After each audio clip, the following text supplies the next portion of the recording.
Once again, good morning. Patayin pa salamat sa Diyos at tayo muli nagkakita-kita, nagkasama-sama. Dito na po tayo sa month of December. Apo, parang kailan lang, nag-start natin yung January. Ngayon po, December na. Yung December, last month of the year. Kung titignan natin, napakabilis lang po ng panahon. Para bang yung sinend ko doon sa GC natin, yung bang celebration ng June 12, ng ating church anniversary. Iba nandito na, tama ba? Nakakapag-church na kayo na, nung church anniversary natin. So kung imagine mga kapatid, June 12, June, July, September, July, August, September, October, November, December. Di ba? So 6 months, ibig sabihin, meron na rin katagalan na nagsisimba. Tama po ba? So, papasilip po natin mga kapatid, at gusto lang kong emphasize dito, yung bang napakabilis lamang po ng panahon.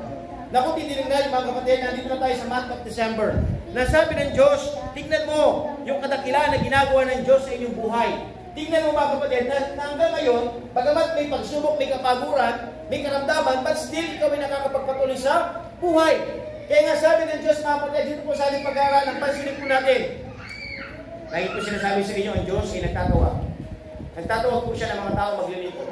Nagtatawag po ang Panginoon mga kapatid ng taong magsasamba. Nagtatawag po ang Panginoon mga kapatid. Sabi po niya, sa verse number 57, sabi diyan mga kapatid, ang Panginoon po, si Jesus Christ, na mapupunta sa iba't ibang mga lugar. At siya po ay nagtatawag. At mga tao mga kapatid, meron po siya nakakasalubog. Ito po, meron po siya nakita. A certain man said unto him, Lord, I will follow thee whithersoever thou goest. Ako ay susunod sa iyo. Saan ka man pumunta? Sabi ng isang tao, sapagkat napagtanto niya sa kanyang kaisipan, nakakaiba ang Panginoon. Diyos siya.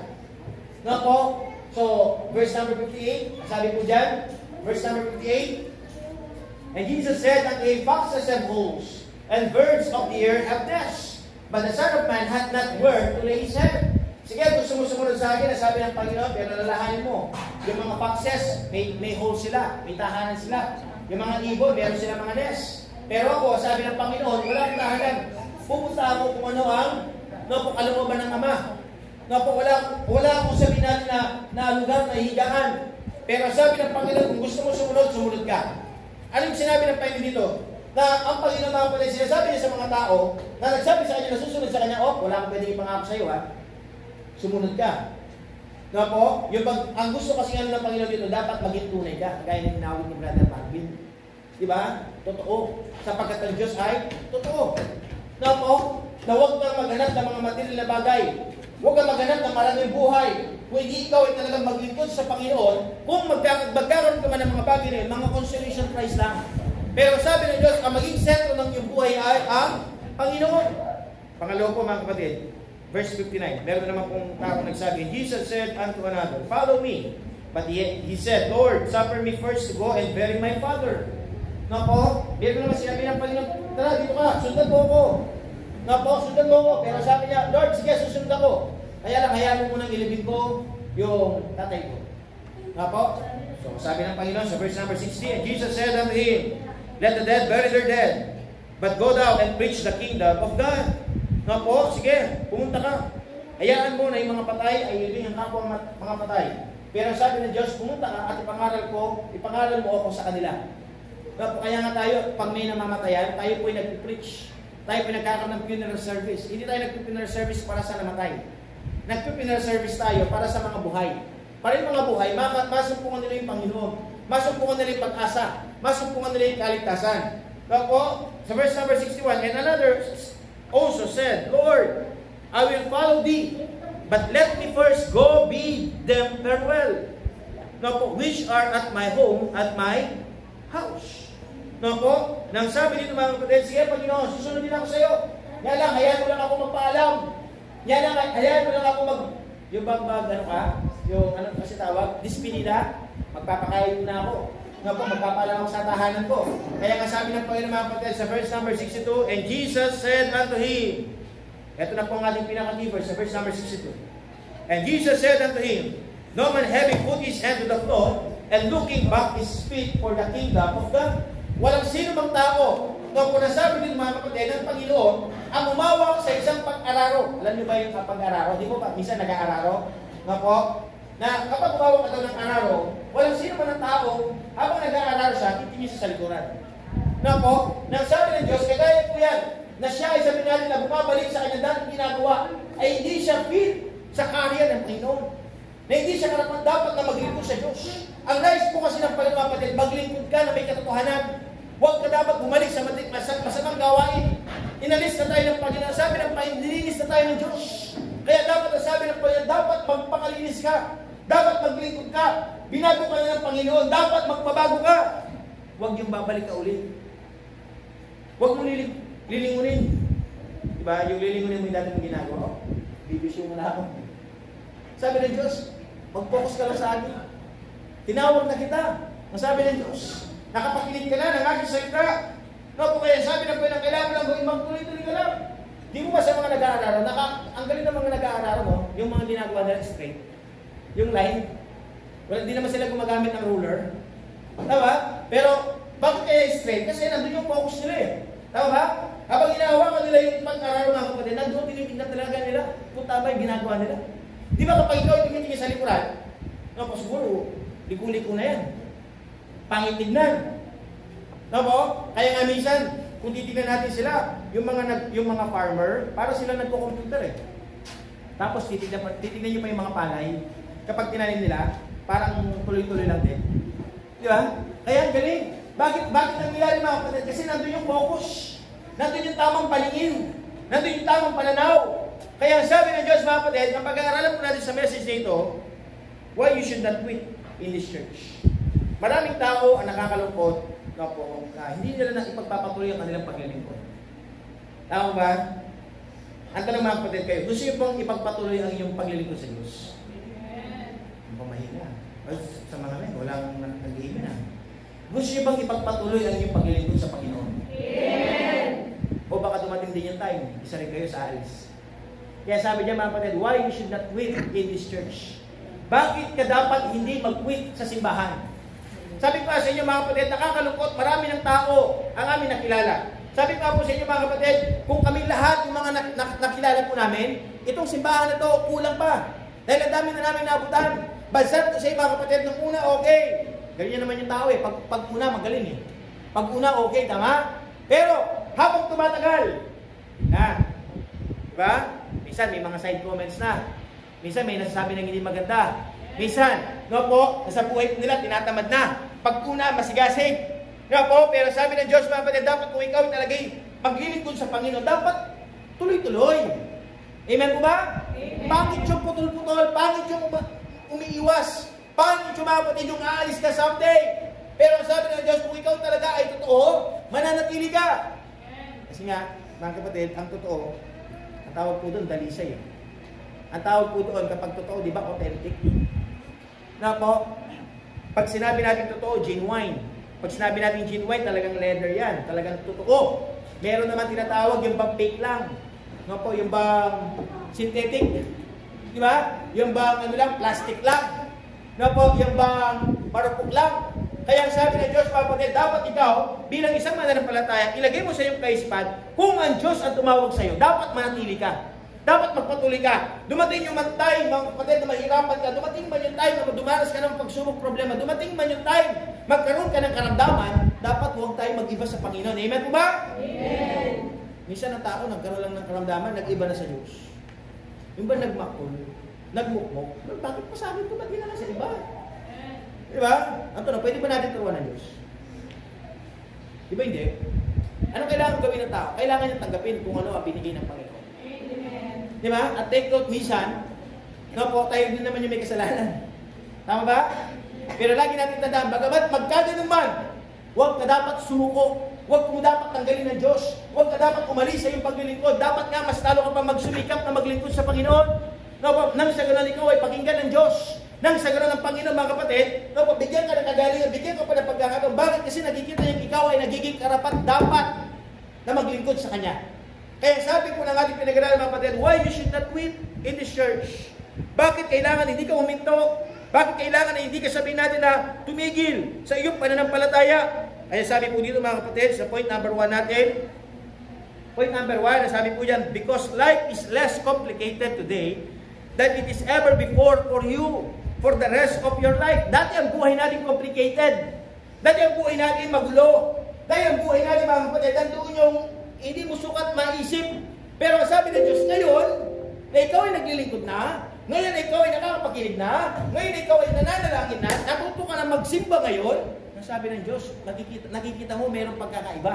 Tama ba? May pagkakaiba po ba? May sabi lumalabas sa bibig na, hey, Mark, bala mo yan mo rin, simbakan po pangalit, bala mo parehas siya mo. Ang tanong, totoo ba parehas lang? Di ba hindi? Iba yung isang taong nagsisimba. Iba yung taong nananalangin. Iba yung taong nakakapakinig ng Word of God. Kasi nga, mga kapatid, ikaw na ilalagay sa iyong kaisipan na hindi ka nag-iisa. Nagkakaroon ka ng pag-asa. Naliliwanagan ka kasi bakit? Minsan malabo. Bakit malabo? Dahil nga sa problema. Dahil nga sa pagsubok.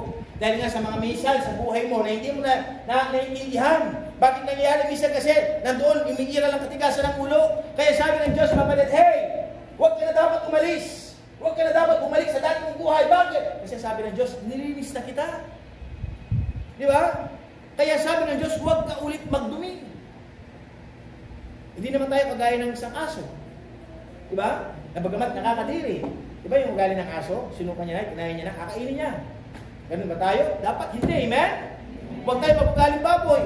Tayo baboy, mga kapatid, kahit gaano paliguan niya, pupunta sa putik. Pupunta doon sa dumi. Nasabi ng Diyos, mga kapatid, ikaw ay akin ng nilinis. Ikaw ay akin ng binago. Sabi doon sa 2 Corinthians chapter 5 and verse number 17, therefore, if any man be in Christ, he is a new creature. Binago ka na ng Panginoon. Yes, ang buhay natin. Kung tatanungin natin ang bawat isa, walang perfectong buhay, magulo lahat. Yung nakalipas natin, kung sa amoy lang, mabaho. Tama ba? Kung sa itsura, pangit. Na po? Kung sa mga pagkakataon talagang napakagulo, napakahirap. Pero sabi ng Diyos ngayon, unti-unti nang inaayos ng Diyos. Amen po ba? Amen. Unti-unti nang pinababa mo. Unti-unti nang inaayos, mga kapatid. Unti-unti na inaayos ang iyong buhay. Bakit na? Kasi natuto kang isama mo ang Diyos sa buhay mo eh. Natuto kang ngayon manalangin. Natuto kang ngayon, mga kapatid, na talagang magbigay ng oras, maglingkod sa Diyos. By the way, mga kapatid, ang Diyos natutuwa every Sunday. Kapag may mga taong nagsisimba. Kapag may taong nagbubukas, yung bang nag-decision siya ay bukas, mag-church ako. Bukas, babangon ako. Magbibihis ako. At magpiprepare ko, ihanda ako ng aking puso sa akin para ako'y magsimba. Pero alam niyo ba, mga kapatid, habang papunta pa lamang kayo, di ba ang dami ng hadlang na binibigay ni Satanas? Ang dami na nagyayaya sa inyo, sigurado eh. Minsan nasisira pa ang iyong mood. Di ba? Umiiral yung gali. Di ba? Baka pa mo, makanyang ka. Di ba? May magsusunod pa sa inyo ng gano'n. Ang dami ng struggle. Noong magdesisyon kayo na pupunta na sa bahan, gumagawa na sa Satanas ng mga pamamaraan. Yung iba, hindi nakapagtiis, maghintay. Iba yung sasakyan hinihintay. Iba hindi nakapagtiis, umuwi na lang. Di ba? Kasi bakit? May mga struggle. May mga hadlang sa Satanas. But thanks be to God, mga kapatid. Kasi bakit? Pinili pa rin natin maglingkod sa Panginoon. Excited na sa buhay natin, nagyayari tayo, tara, sama kayo sa akin, sama kayo sa akin, sama kayo sa akin. Kaya lang, nakakalungkot. Walang pumili na sumama sa iyo. But the question is this, kung mag-isa ka na lang, ang tanong, magsisimba ka pa? O nakabase yung pagsisimba sa kasama mo? Ay, wala po kasi ako kasama pastor eh. Kaya huwag mo na ako mag-church. Wala po kasi siya. Kung sasama siya, kasama ako. Ganun po ba yung pagsimba natin? Nakadepende po ba sa tao? Nakadepende po ba sa tao? Na kung ilan yung sasama, kung ilan yung mga kasama mo na magsisimba, dapat mga kapatid, hindi. Dapat ang ating sarili, nakadepende kung tayo ay maglilingkod sa Panginoon. Na po, yung ba nakadepende tayo, mga kapatid, sarili natin, ako'y maglilingkod sa Diyos. Kahit wala sila, magsisimba ako. Kasi bakit? Di naman ako sisimba dahil sa kanila eh. Kung ako lang, mga kapatid, titingin lang ako sa mga nagsisimba, di na lang ako magsisimba. Bakit? Kasi yung mga tao, come and go eh. Ang dami mo nang ginawa na maganda, pero meron pa rin sila sasabihin na hindi maganda. Di ba? Pero bakit kami nakakapagpatuloy? Bakit? Kasi nga, hindi kami tumitingin sa tao. Tumitingin kami sa Panginoon. Kaya dapat ganun din po kayo, mga kapatid. Huwag nyo rin kami tignan. Kasi ako bilang pastor, meron din kapintasan. Huwag nyo tignan si ma'am, maraming kapintasan. Bakit? Kasi tao lang eh. Kaya dapat tayong lahat tumingin sa Panginoon. Na tayong lahat, ang motivasyon natin, hindi ako mag-quit sa simbahan na to. Magsisimba ako ng patuloy. Bakit? Kasi ako naglilingkod sa Diyos. Complicated dati ang buhay ko, pero ngayon less complicated na. Bakit? Kasi meron na akong pwedeng lapitan, ang Diyos. Di ba? Meron na nananalangin sa akin. Meron na pumapasya sa akin. Napagamat, nandun ang pagsubok, nandun ang kahirapan. Na po, na hindi pala ako dapat huminto. Sapagkat sa Panginoon ay may pag-asa. Na po, kaya sana mga kapatid, sa buhay po natin, mailagay sa ating kaisipan. Na po, na sa Panginoon po ay punong-puno ng pag-asa. Na po, andyan pa po ba kayo? Say amen? Amen. Na po, number 2. What's number 2? Sige nga, Brad. Buksan mo nga yung number 2. Basahin nyo nga po yung number 2. Ay, wala pala. Na po, number 2 mga kapatid, nasabi dyan, because you will miss the opportunity to see God do the impossible. If you will quit serving the Lord, mga kapatid, hindi mo na makikita. Hindi mo na makikita yung pagkakataon, mamimiss mo yung opportunity na makikita mo na gagawin ng Diyos yung imposibleng bagay. Na po, kapag kayo huminto sa Diyos, naglingkod sa Panginoon, hindi nyo makikita yung biyaya ng Diyos. Ano pong ibig sabihin ng pastor? Alam niyo po ba mga kapatid, sa buhay natin, ako po bilang pastor, na po, lagi ko na nakikita yung biyaya ng Panginoon eh. Yung mga imposibleng bagay. Imposibleng bagay, pero nagiging posible. Alam niyo ba dati, nung kami nagsisimula dito, imposibleng bagay eh. Na kami magkaroon ng sariling lugar, sariling lupa. Imposible na kami makapagtayo ng simbahan. Kasi bakit? Iilan lang kami, hindi naman kami ganun karami. Karami pa mga bata. Imposible mga kapatid na yan, mapatayo, maayos. Pero sa biyaya po ng Panginoon, dahil kami po nagpatuloy, na po, nakita po namin yung imposibleng bagay. Na sa Diyos pala ay lahat ay posible. Na po, kaya sabi ng Panginoon mga kapatid, don't miss the opportunity na makita natin, na po, na kapag ikaw ay huminto, alam niyo ba ang church natin, ang dami pang plano ng Diyos dito eh. Kayo ba'y nasisiyahan kapag yung church gumaganda? Ayan, meron tayong mga kwarto dyan. May dorm yung mga boys. Di ba? Pag pumasok po kayo dyan, mga kapatid, no? Talagang maganda. Di ba? May mga ano dyan, di ba? Mga boys natin, natutulog dyan. Tatagdagan ko ba ng mga ano yan? Yung pwede silang ano? Second floor. Di ba? Kasi small space lang eh. Para maraming makatulog. Kapag may gustong matulog. Umaayos, gumaganda. Nagkakaroon ng Sunday school room. Na po, alam niyo ba mga kapatid, sa biyaya po ng Panginoon, yan, nakikita niyo, wala pa talagang bakal yung bakod natin, di ba? Pwede pang lumilipat yung mga tao. No po? Pero alam niyo po ba mga kapatid, good news, dahil yung sa biyaya ng Panginoon, yung pinag-pray ko, na hinihingi, no po, yung nagpapagawa ng bahay yung kanyang tita ni Ma'am Maylin, no po, meron po kasi mga bakod yun eh, mga bakal. Maganda pa, mabibigat. No po, talaga matitibay. Ay, pinag-pray ko sana mahingi ko. No po, at hiningi ko, at yun, binigay. Diba? Binagbag na ngayon yung mga bakod. Ang dami nun, pati gate. O kaya yung date natin na pansamantagal. Diba? Darating tayo mapapalitan din. No, yung nakadikit na lang kasi dyan, alampre. Ilang beses nang wine-welding, nasisira. No po. Kaya nga, sa biyaya ng Panginoon, by next week, no po, i-deliver na yun. No? I-deliver na sila, tapos ipalalagay. Yung kausap kong engineer, yung kaibigan natin engineer. No po, kaya could you imagine, biyaya ng Panginoon, aayos yan, gaganda, no po, unti-untiin lang, no po, tayo nagpapasalamat sapagkat yung pagkilos ng Diyos ay nandoon. Amen po ba? Amen. Alam niyo po ba sa church natin, yung church po natin, may wifi dito. May wifi. Pero di kami nagbabayad ng wifi. Libre lang. Di ba? Libre lang yung wifi. Kaya yung mga bata dito, pag nandito sila, di ba, up to sawa yan, lahat. Yung mga cellphone, connect dito. Diba? Libre yung wifi dito tayo nagbabayad. Dati nagbabayad eh.